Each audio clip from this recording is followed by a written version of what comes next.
साथियों नमस्कार, हम हैं ब्रिजमोहन यादव। आप देख रहे हैं पब्लिक मोर्चा। साथियों इस समय हम 276 गोसाईगंज विधानसभा के अमसिन ग्राम सभा में अभी हम लोग उपलब्ध हैं, मौजूद हैं। तो साथियों जैसा कि आप देख सकते हैं कि राजन राव जी हैं जो जिला उपाध्यक्ष हैं और अजय आज़ाद जी हैं आज़ाद समाज पार्टी के कार्यकर्ता और नेता हैं। मुकेश गौतम जी हैं जो गोसाईगंज विधानसभा के अध्यक्ष जी हैं। आज ये लोगों की अध्यक्षता में आज़ाद समाज पार्टी भीम आर्मी, जो आप देख सकते हैं कि यहाँ के आम जनता जो है इनके साथ में जुड़ने के लिए कितना उत्सुक है। तो साथियों आइए बातचीत करना चाहते हैं कि सबसे पहले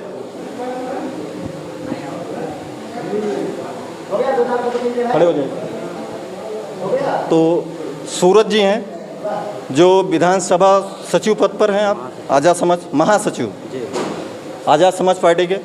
तो सर अभी आप देख रहे हैं कि चाहे वो गोसाईगंज विधानसभा हो या अंबेडकर नगर ज़िले की हालत हो या अयोध्या ज़िले की हालत हो, आप सब काफ़ी संघर्ष कर रहे हैं। हम काफ़ी दिनों से देख रहे हैं आज़ाद समाज पार्टी का भी बोले तो आक्रामक रूप से लोगों का हेल्प करने के लिए निकलती है और जहाँ तक उम्मीद है कि वहाँ हेल्प भी लोगों को मिल जाता है। ये सब चीज़ों को लेकर आपका क्या मानना है? इस समाज में क्यों ऐसी बुराइयाँ हो रही हैं? देखिए, जब तक ये Bahujan Samaj SC ST OBC minority जब तक ये 85% लोग एक नहीं हो जाएंगे तब तक हमारे समाज पर ऐसे ही जुल्म जाति अन्याय अत्याचार मारपीट जैसी घटनाएं दिन प्रतिदिन बढ़ती रहेंगी। इसीलिए हम लोग भीम आर्मी आज़ाद समाज पार्टी में जुड़कर अपने लोगों को जागरूक कर रहे हैं और गांव-गांव जाकर सेक्टर और बूथ का गठन कर रहे हैं, क्योंकि जब तक हमारा सेक्टर और बूथ मजबूत नहीं होगा और सेक्टर बूथ तक हमारे पदाधिकारी नहीं रहेंगे तब तक हम सत्ता स्थापित नहीं कर पाएंगे। तो आइए बात करते हैं कि आज़ाद समाज पार्टी के जो गोसाईगंज विधानसभा अध्यक्ष हैं मुकेश गौतम जी। तो मुकेश गौतम जी, आप देख रहे हैं कि चाहे आपके लोकल में ही 6 साल की बच्ची के साथ रेप होता है, आप लोग वहाँ गए भी थे? जी हम तो नहीं पहुँच पाए, लेकिन आपसे हम ये जानना चाह रहे हैं कि उसमें आप लोग कितना मदद कर पाए अभी तक, कहाँ तक ये केस पहुँचा है? ये केस का कार्रवाई हो रहा है, क्योंकि ये हमारा काम नहीं है, वो पुलिस प्रशासन का काम है। पुलिस प्रशासन अपने हिसाब से वो अपने माध्यम से काम कर रहा है। पुलिस प्रशासन का काम है ये काम करना और पुलिस प्रशासन अपने हिसाब से काम कर रहा है। और बाकी जो हो सकता है सहयोग हम उसके परिवार से मिले हैं। और रही बात अगर काम नहीं होगा हम उन सब दबाव डालेंगे, क्योंकि ये जो भी घिनौना काम किया है हम चाहते हैं उसको कड़ी से कड़ी सज़ा उसको मिलना चाहिए। तो साथियों जैसा कि आप देख रहे हैं कि हमारे साथ में आज़ाद समाज पार्टी के कार्यकर्ता नेता, और आप लोगों को सबसे पहले तो ये जानना पड़ेगा कि समाज में चाहे वो अपने घर की बहन बेटी हो या पास पड़ोस की हो या दूसरे गांव की हो, सबसे पहले तो अपना नेचर और अपने आप को समझाना पड़ेगा, एक दूसरे का मान सम्मान करना पड़ेगा, तब ये बलात्कार और ये गुंडागर्दी बंद हो सकता है। लेकिन आज समाज जो है कहीं न कहीं राजनेताओं के चक्कर में आप देख रहे हैं कि हर एक समाज के ठेकेदार पैदा हो गए हैं, चाहे वो आदित्यनाथ योगी की रैली हो, चाहे अखिलेश यादव की रैली हो या आज़ाद समाज पार्टी के चंद्रशेखर भाई की रैली हो। आप देख रहे हैं कि जो आज हमारे समाज में जो जनता है, जनता तो वही है, लेकिन हर एक रैली में आप देखने को मिलता होगा कि भीड़ जो है दबा के रहती है। लेकिन इन ठेकेदारों से हम कहना चाहते हैं, सबसे पहले समाज का ठेका मत लो, अपना ठेका लो, अपनी आदत सुधारो, उसके बाद कुछ होने वाला है। तो अध्यक्ष जी, अभी गोसाईगंज में आप अपनी पार्टी को क्या आने वाले समय में चुनाव लड़ाना चाहेंगे? बिल्कुल चुनाव लड़ाएंगे, क्योंकि जब तक हम अपने समाज को मजबूत नहीं करेंगे, हमारा समाज जब तक एक संगठन की दौर पे खड़ा नहीं हो जाएगा तब तक हम चुनाव कैसे लड़ पाएंगे? जो हमारा समाज कई दिशाओं में भागेगा तो हम चुनाव नहीं लड़ पाएंगे ना। समाज को पहले हमें एक दिशा में लाना है और दिशा में लाने के बाद जो भी हमको कैंडिडेट दिखाई देगा जो हमारे समाज को अच्छा हमारे समाज में निकल के आएगा तो उसको हम चुनाव लड़ाएंगे 27 में। 27 जी। तो क्या एक वर्ग विशेष के वोट से क्या यहाँ पर जीता जा सकता है? बिल्कुल जा सकता है। जो समाज की लड़ेगा वही जीतेगा, क्योंकि समाज तो अंधा है नहीं, समाज सब चीज़ देख रहा है ना, तो समाज जिसको चाहेगा और वही जो मटे वही चीज़ बनेगा। तो साथियों, जैसा कि आप देख रहे हैं कि आने वाले विधानसभा के जो चुनाव में आप देखेंगे कि आज़ाद समाज पार्टी पूरे उत्तर प्रदेश में कहीं न कहीं अपना जो सीटों की संख्या है उसको बढ़ाने का प्रयास जारी है, क्योंकि गांव-गांव ग्राम सभा में जा के आज़ाद समाज पार्टी के कार्यकर्ता और जो यहाँ से जिले लेवल तक के हम बता रहे हैं कि जो यहाँ के पदाधिकारी हैं वो अपना बूथ और सेक्टर ये सब मजबूत कर रहे हैं। तो आइए और लोगों से बात करते हैं। क्या नाम है चाचा आपका? रामजतन। कहाँ घर है? हमसिन में। हाँ। तो यहाँ पर आप देख रहे हैं कि ये भाजपा सरकार जो लोगों को बोलती है सर्व समाज को हम लेके चल रहे हैं, आपको क्या लग रहा है? गलत बोलती है। वो सही नहीं। कामकाज से आप लोग खुश नहीं? जो आज आज़ाद समाज पार्टी की आवश्यकता पड़ गई, ये आज़ाद समाज पार्टी हम लोग को सही है। ठीक। आइए इंद्रजीत गौतम जी से बात करते हैं, जो पूर्व जिला महासचिव पद पे थे, सचिव पद पे थे। तो अभी आप देख रहे हैं कि क्षेत्रों में इतनी बुराइयां फैल चुकी हैं। आज़ाद समाज पार्टी कहीं न कहीं अपना दस्तक तो समय से दे रहा है, लेकिन लोग नहीं सुधर रहे हैं। इनको आप क्या कहना चाहेंगे? देखिए, मैं इनके लिए बहुत अच्छा मैसेज देना चाहता हूँ। जैसे बहुत बड़े प्रोफेसर खान सर ने कहा था कि अगर अपने बहन के लिए शेर बनते हो तो दूसरों के बहन के लिए कुत्ता मत बन जाओ। और मैं अपने समाज को इसी बात से लेकर और एक बात कहना चाहूँगा, आप अगर दूसरे का मनोबल बना नहीं पा रहे हैं तो उसका मनोबल तोड़िए भी मत। ठीक, मैं यही चाहूँगा कि उनकी मनोबल बुलंद करें, और जो नौ युवा लड़का राजनीति में उतरना चाहते हैं वो दहाड़ के उतरें, क्योंकि नया युवा लड़का अगर उतरेगा तो शायद संसद की कुर्सी हिल जाएगा। बात समझिएगा मेरे? अगर नया युवा लड़का उतर जाएगा तो सांसद की कुर्सी हिल जाएगा। तो मैं चाहता हूँ लोग अपने नेचर को बदलें, अपने विचारों को बदलें। जिसको लगता है कि भीम आर्मी आज़ाद समाज पार्टी के पदाधिकारी व कार्यकर्ता लोगों को भड़कावा करते हैं, उनके ऊपर मुकदमा करा देते हैं। अरे मुकदमा किसके ऊपर लगेगा? शेर के ऊपर मुकदमा लगता है तो लगने दो, लेकिन हमारी बहन बेटियों का रक्षा स्वयं हमें करने दो। मैं तुम्हारे हाथों में क्यों अपने बहन बेटियों का इज्जत दे दूं? अरे जिसे अपने ही देश का नजरिया नहीं दिखाई दे रहा है, जहां बहनों के साथ अत्याचार हो रहा है, वो विदेशों में घूम कर क्या हम लोगों का भला कर पाएगा? आप बताइए। आप तो पत्रकार हैं। अभी आप देख रहे हैं कि आप लोग 21 अगस्त जी भारत बंद का ऐलान किए जी, सफल भी हुआ जी, लेकिन कहीं न कहीं आप लोगों की बात को इग्नोर किया गया जी। आज ज़रूरत पड़ गया है कि चंद्रशेखर भाई ने दिल्ली को पूरा जाम करने का प्रोग्राम बना लिया है। दिल्ली को ही बंद कर देंगे अगर हमारी बात नहीं सुनी जाएगी। इस पे आप क्या कहें? दिल्ली नहीं, पूरे भारत को ही जाम कर दिया जाएगा अगर हमारे SC ST आरक्षण के साथ थोड़ा भी छेड़खानी किया जाएगा। इस बीजेपी सरकार को ऐसे सबक सिखाएंगे कि आरक्षण पर उंगली नहीं, उसको टच करने से भी इसकी हाथें कांपेगी। आप बात समझिएगा। अभी तो ये टेलर था, पिक्चर अभी आना बाकी है। आप बात समझिएगा।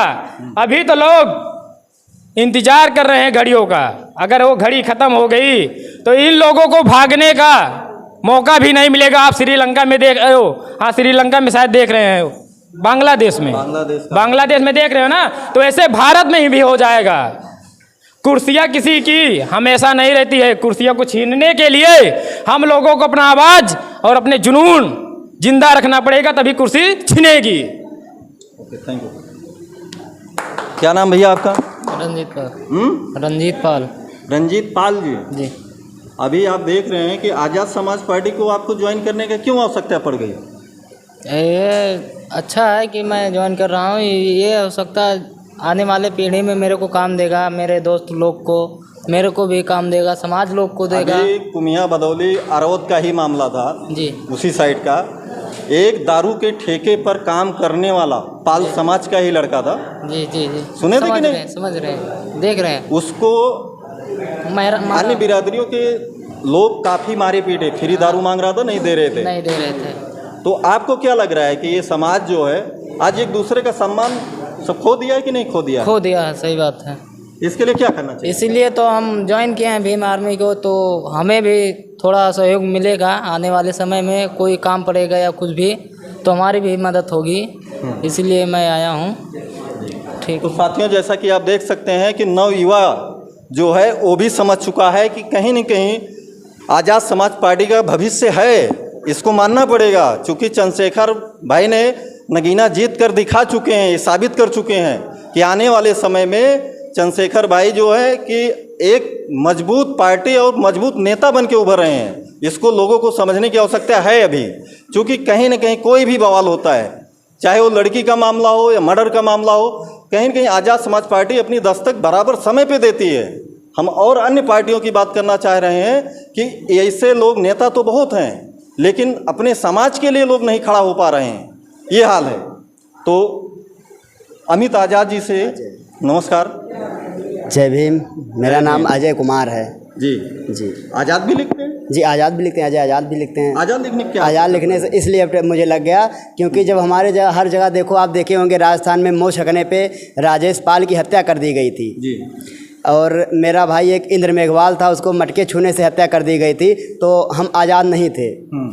आज़ाद रखने का मतलब आज़ाद रहो, इसलिए आज़ाद रखें ताकि अब जैसे हमारे अधिकारों का हमेशा शोषण होता है, हनन होता है, अत्याचार होता है, तो जैसे हम आज़ाद लिखते हैं वैसे आज़ाद होकर उसके लिए लड़ाई लड़ेंगे और समाज को और देश को आज़ाद करेंगे। चंद्रशेखर भाई को रावण कैसे बना दिए लोग? अरे अब तो मीडिया वाले ने दिया था, आप देखे भी होंगे, भाई ने भी इसका स्पष्टीकरण दिया था। मीडिया वाले कुछ भी बना दे भाई, मीडिया उनकी है। जैसे कहा नहीं है अभी अनुराग ओझा जी ने कहा था, लाभ भी तुम्हारी, लश्कर भी तुम्हारा, जिसको चाहो तुम उसका जो मर्जी वो बना दो, सरकार भी तुम्हारी। अच्छा, मीडिया ऐसा भी करती है, बनाने का भी काम भाई मीडिया वो का। तो रावण का नाम टाइटल आप देखे होंगे मीडिया ने दिया था जी। तो, क्योंकि आप देखे भी होंगे, मीडिया से बात भी किए थे भाई। हाँ। जी। तो अभी आप देखें कि कटेहरी में जी चंद्रशेखर जी आए थे जी। वो अपने समाज को और दूसरे भी समाज को एक संदेश दे के गए थे कि आप लोग एक दूसरे को जी जितना ज़्यादा से ज़्यादा बताने के काम करें। जी। तो क्या कटेहरी विधानसभा में अभी आपको देख रहे हैं कि उपचुनाव है, जी। तो क्या अपना प्रत्याशी उतार रहे हैं कि नहीं? बिल्कुल बिल्कुल उतारा जा रहा है प्रत्याशी। और बड़े भाई नरेंद्र ब्रोकर आज़ाद जी हैं जी। वकील भी हैं, वो खुद मैदान में उतरे हैं और भी एक दो लोग लाइन में लगे हैं। अब पार्टी जिसको टिकट देगी उसके पीछे पूरी दमदारी से, तन मन धन से उनके पीछे संघर्ष किया जाएगा और कटेहरी जीतने का पूरा बिल्कुल प्रयास है, वो जीतेंगे भी। ठीक, थैंक यू। क्या नाम आपका सर? जगन्नाथ गौतम। जगन्नाथ गौतम जी। जी अभी आज आप जो हैं कि आज़ाद समाज पार्टी की सदस्यता ग्रहण कर ली है। जी जी। इसके पहले आप किस पार्टी में? मैं तो बसपा ही था जी। बहुजन समाज पार्टी का। ऐसा क्यों आवश्यकता पड़ गया कि अरे आपको आज भाई पार्टी जो का भी अच्छा काम करेगा वही उसके साथ हम लोग मायावती हैं। जी अच्छा काम नहीं कर रहे? वो भी हमारी लीडर हैं, बहुत बड़ी लीडर हैं। हाँ, ऐसी थोड़ी बात है। हाँ, तो बहन जी भी हमारी स्वाभिमान है। और आज समाज के लोग उनके बारे में कुछ ऐसा कहते हैं कि आज वो भाजपा के साथ जा चुके नहीं हैं। नहीं नहीं, ऐसा गलत लोग अफवाह उड़ा रहे हैं, ऐसा कुछ भी नहीं है।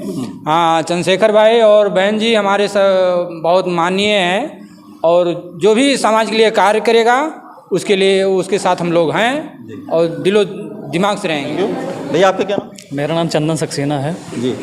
अभी आपकी तो हम बात को सुन के काफ़ी खुश हुए जी जी जी कि आपने समाज के लिए सबसे पहले तो समाज को मजबूत कैसे बनाया जी जी जी बिल्कुल। इस पे आप चर्चा कर रहे जी, हैं। तो समाज को कैसे मजबूत बनाया जाए कि आज हर हाथ में पैसा हो? देखिए, समाज को इकलौते इकहरे तरीके से मजबूत नहीं बनाया जा सकता है जी। मजबूत तो खुद से बनाया जा सकता है, लेकिन उसकी शाखाएं होती हैं जी। और उन शाखाओं को एक ताकत दिया जाना बहुत ज़रूरी है। मैं जैसे कि पढ़ाता रहा हूँ और बहुजन समाज से मैं प्रेरित रहा हूँ और हमेशा ही कम से कम 250-300 बच्चों को पढ़ाता आया हूँ। जी। माता रमाबाई के नाम से कोचिंग है हमारी। लेकिन हमारे ऊपर जब हमला हुआ, राजन राव जी के पास हमला हुआ, तो हमारे सारे बच्चे भटका दिए गए। कैसा हमला? हमला ऐसे हुआ कि हमको राजन राव के कुछ उपद्रवी ने इनको तंग किया क्योंकि कोचिंग इनकी थी। तो उसकी वजह से जो मनुवादी विचारधारा के लोग थे उन्होंने कोचिंग पे हमला किया। जब कोचिंग का मालिक ऐसा है जो बच्चों को फ्री एजुकेशन दे रहा है तो उसका टीचर कैसा होगा? जबकि हमने भी बीटेक कर रखा है, इंजीनियर हैं हम, लेकिन फिर भी हमारे ऊपर भी लांछन लगाना शुरू हो गया। हमारे ऊपर इतने सारे लांछन लगे कि हमारी कोचिंग बंद हो गई, कोई हमारा साथ नहीं दिया। इकलौता भीम आर्मी या जो आप लोगों के ऊपर हमला किए थे जी जी वो लोकल हैं या बाहर के थे? नहीं, सब बाहरी भी थे और लोकल आपसे मिले हुए भी थे। लोगों ने इस तरह से हमला किया कि हमारा नेचर, हमारा जो है मारपीट करने वाला विचारधारा एक शोषित तरीके से बना दिया गया कि बच्चों को पढ़ाया नहीं जाता, यहाँ पे सिर्फ संविधान के बारे में बताया जाता है, कोचिंग का सिलेबस ऐसा है कि बच्चे स्कूल में पास नहीं कर सकते हैं, इस तरीके से हमला किया गया। और उसको जब पूरे तरीके से छीड़ हो गया तो सिर्फ और सिर्फ आज़ाद समाज पार्टी, उस टाइम भीम आर्मी बहुत ज़्यादा हमारे साथ रही और आज फिर से हम बच्चों के बीच में काम कर पा रहे हैं। एक ये डर है कि आज मैं भीम आर्मी के साथ में खड़ा हुआ है। मेरा पहला आज का यह कार्यक्रम था, मुझे बहुत ज़्यादा प्रेरित हुआ इस चीज़ से। और आज जहाँ तक कि फाइनेंशियली मजबूत की बात कर रहे हैं तो वहाँ एक ही स्तर है हम कि अगर शिक्षित होंगे तो संगठित भी रहेंगे और नौकरी पा करके ही हम अपनी फाइनेंशियली कंडीशन को सही कर सकते हैं वरना नहीं कर सकते हैं। जी ऐसा और कोई व्यवस्था नहीं? व्यवस्थाएं हैं, राजनीतिक व्यवस्था है, लेकिन उसमें क्या है कि हमें एकता चाहिए। और एकता कैसे आएगी? जब हमारे भाई साथ इकट्ठा रहेंगे। और इकट्ठा हमें अभी नज़र आ रहा है कि आज़ाद समाज पार्टी में तो हम इधर हैं। आप देख रहे हैं कि जिसके पास 5 बीघा ज़मीन है जी और किसी के पास कुछ भी नहीं जी, ठीक है जी। जैसे आपके समाज, हम इस समाज की बात कर रहे हैं जी, बहुजन समाज जी जी, इनके पास कहीं कहीं किसी को हम देखते हैं कि 4-6 बीघा खेत होगा, नहीं तो किसी को 1 बिस्सा, 4 बिस्सा, 2 बिस्सा ऐसे है जी जी। आप देख रहे हैं कि आज प्राइमरी की जो शिक्षा है जी पूरा एकदम निचले स्तर पर है। बिल्कुल है। कोई भी बंदा अपने बच्चे को सरकारी स्कूल में नहीं पढ़ाना चाहता है जी जी। आज के युग की बात हम कर रहे हैं जी, बिल्कुल। और जो कि आज का युग ऐसा है कि जो मोबाइल का ज़माना है, नेट का जी। एक समय था जिसकी बात आप लोग बताते हैं जी, बाबा साहब का जी या सावित्रीबाई फुले जी का जी, तभी ना तो नेट था ना तो कोई मोबाइल थी जी। सत्य जी, बिल्कुल सही। लेकिन आज जो है नेट की दुनिया जो है पूरे विश्व की बात हम कर रहे हैं कि नेट के ऊपर आके ऐसा टिक गया है जी, बिल्कुल। और अगर नेट के बारे में अगर हम नहीं जानने की कोशिश करेंगे तो आने वाला समय कितना खतरनाक होगा। सर देखिए, सबसे पहले नेट तक की जहाँ की आप बात करें, एआई सिस्टम पे काम करता है। एआई सिस्टम इतना डेंजर चीज़ें हैं कि अगर बच्चे या फिर हम खुद अपने आप को बता रहे हैं, अगर हम जो कोई रील देखते हैं चाहे वो किसी भी वैश्विक स्तर पे हो तो उसी प्रकार का एक एल्गोरिदम बन जाता है, वो रील आती रहती है तो हम स्क्रॉल करते रह जाते हैं, वही चीज़ हम देखते हैं।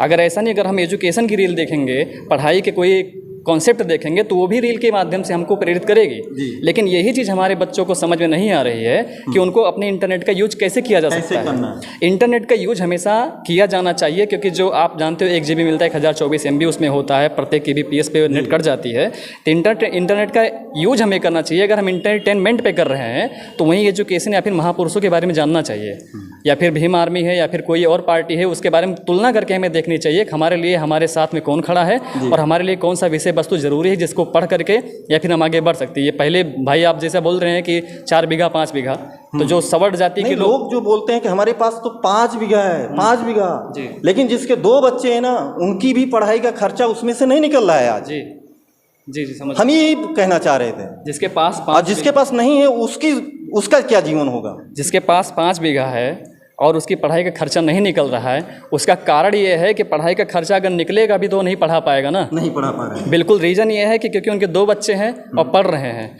वो अपने आप को जमींदार महसूस कर रहे हैं। हाँ। जहाँ तक मैं समझ पा रहा हूँ कि उनके पास 5 बीघा खेत है, एक ट्रैक्टर है, तो हम जमींदार हैं और हमारे घर का तो कोई जाता नहीं मेहनत मजदूरी करने के लिए, चलो हम थोड़ी सी नेताई कर लेते हैं। और ऐसे लोगों से चाहे उनका केस हो, चाहे कोई भी पुलिस थाने में, वो लोग डर उनके अंदर रहता नहीं है। और जिनके पास 2 बच्चे हैं, चाहे वो बहुजन हो चाहे OBC हो, कोई हो, हाँ, उनको एक डर बैठा दिया जाता है, तुम्हारे पास एक आधार है पढ़ने के लिए और तुम पढ़ो, नहीं तो तुम बर्बाद हो जाओगे। और वही अगला पक्ष जिनको आप बता रहे 5 बीघा, और उनके पास अगर है तो इसी का फ़ायदा उठाते कि अगर ये पढ़ रहा, अगर इसको हम हमला करेंगे या फिर FIR का धमकी देंगे, और क्योंकि प्रशासन भी कहीं ज़्यादा। हम आपसे एक चीज़ और पूछे थे जी, सरकारी प्राइमरी स्कूलों की दशा, सरकारी प्राइमरी स्कूलों आप देख रहे हैं जी, उसमें तो जो भी मास्टर हैं पढ़े लिखे जी, दे सकते हैं, बिल्कुल है। और प्राइवेट में आप चले जाइए जी, वो बेचारे पढ़ के भी अनपढ़ है जी जी, बिल्कुल। फिर भी लोग आज प्राइवेट में जाना चाह रहे हैं, सरकारी स्कूल में क्यों नहीं जाना चाह रहे हैं, इसका कारण क्या? देखिए सर, ऐसी बात है, सरकारी स्कूल में जाने का रीज़न ये है, ना जाने का रीज़न ये है कि जो बच्चे प्राइमरी में पढ़ते हैं, ठीक है ना, वो तो उनसे अगर पूछ लिया जाए कि अगर कोई भी संख्या को कैसे जोड़ना है, ठीक ना, उनके लिए मुश्किल होता है। अगर बच्चों को पढ़ाया जाता तो 1 साल के जो सिलेबस होते हैं उसको छोड़ करके बस वो 1 इकाई 1 2 दहाई 2 पढ़ाया जाता है। हाँ। अभी ये सतेंद्र सर हैं, ये मैथ पढ़ाते हैं, टीचर है प्राइवेट, आप इधर आ जाइए। ये बेहतर बता पाएंगे हमसे कि मैथ का क्या दशा है सरकारी विद्यालय में पढ़ने वालों से, और इनके यहाँ विद्यालय में पढ़ने इनसे कोचिंग पढ़ाते हैं, मैथ के टीचर हैं। ये हालात हो गए हैं कि मैं क्या बताऊँ, आप बताइए अपने बच्चों के बारे में। तो चलिए ठीक है, आप प्राइवेट पढ़ा रहे हैं कि जी जी प्राइवेट प्राइवेट पढ़ा? जी जी क्या हाल है सर, बताइए आप। इस समय तो भाजपा सरकार में और शिक्षा पे तो एकदम फोकस नहीं किया जा रहा है, और ये सरकार जानती है कि शिक्षा सवाल को जन्म देता है, इसीलिए इस सरकार की एकदम मंशा है कि शिक्षा पे कोई ध्यान ना दिया जाए। और आप देख ही रहे हैं कि अशिक्षा की वजह से हम लोग अभी तक बेरोजगार ठहर रहे हैं। मेरे पास भी बीएड और बीएससी बीएड की डिग्री है, और 2019 में मेरा बीएड कंप्लीट हुआ था। तब से जितनी बार अभी तक सरकार के द्वारा टेट कराया गया, सीटेट कराया गया, मैं हमेशा क्वालिफाई रहा हूँ। जैसे आप जानते हैं कि चाहे वो बहन मायावती जी की सरकार रही हो या अखिलेश यादव जी की सरकार हो, भर्तियां तो सब में हुई, जी जी पर इनका 8-8.5 साल होने का आ गया है। जी जी अभी आज एक पुलिस की वैकेंसी छोड़ के हमको लगता है कोई वैकेंसी हुआ नहीं। जी सर, मैं आपको बता दूं कि मेरा 2019 में बीएड कंप्लीट हुआ था। उसके बाद मैं 4 साल वेट किया कि अब वैकेंसी आएगी, अब वैकेंसी आएगी, और इसके अलावा हुआ ये कि सरकार ने हम लोगों को डायरेक्टली बाहर कर दिया। अब हम लोग बेरोजगार हैं, तो हम लोग सरकार के खिलाफ नहीं जाएंगे तो क्या करेंगे। तो चलिए ठीक है, थोड़ा बात कर लेते हैं। तो राजन राव जी हमारे साथ में हैं, जो अयोध्या जिले के जिला उपाध्यक्ष हैं आप। जी सर जी। तो आज आपके ही देख रेख में यहाँ पर आज़ाद समाज पार्टी का मीटिंग संपन्न हुआ। जी जी। कैसा लगा आपको, क्या कहेंगे आप? सर बहुत अच्छा लगा। आज की जो मीटिंग हुई 8 तारीख को, 8 सितंबर की मीटिंग जो हुई बहुत अच्छी हुई। उसमें लोग सम्मिलित हुए, उन्होंने अच्छा विचार जो है प्रकट किया, और बाबा साहब के मूवमेंट्स को आगे बढ़ाने का भी काम किया। अभी चंद्रशेखर आज़ाद जी तो 11 तारीख का डेट रख दिए हैं, दिल्ली घेरो, आप लोग भी जा रहे हैं? जी सर, दिल्ली हम लोग जा रहे हैं। चंद्रशेखर जी बहुत ही अच्छे महान लीडर हैं हमारे देश के, और उनका आदेशों का पालन हम जरूर करेंगे। तो ठीक है, तो साथियों जैसा कि आप देखे और सुने, इसमें कोई एक बट नहीं है कि जो भी लोगों से हमने बात किया, अपनी अपनी बात रखने का कोशिश किए अच्छी तरह से। तो साथियों इसी के साथ देखते रहिए पब्लिक मोर्चा, हमारे सहयोगी हरिप्रसाद जी के साथ। जय हिंद, जय भारत।